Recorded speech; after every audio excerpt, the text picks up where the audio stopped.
তোর একটা গিফট আনছি দিদি। কে রে? এলি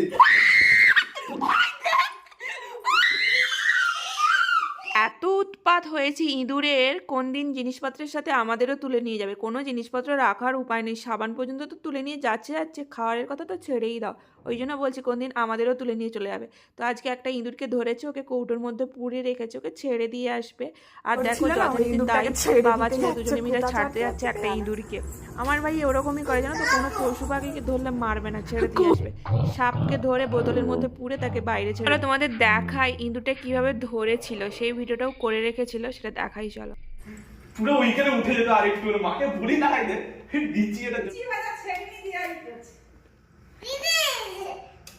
বাবাকে তো নিয়ে আসবো। বাবা তো ঘরে নেই। বাবাকে দেখাবো, ঘুরে রাখবো, ওখানে চিকচিকা একটা বাবা তো বেঁধে রাখবো। ওকে